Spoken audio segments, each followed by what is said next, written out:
Welcome to the Dutchman's puzzle block.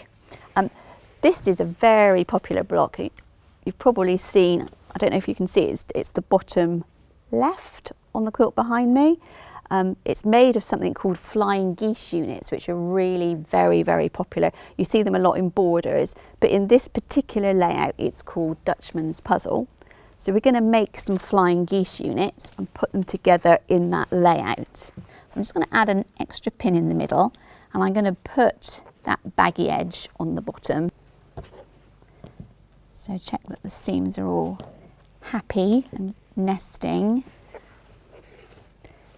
Press to set it, and then just flip it in one direction.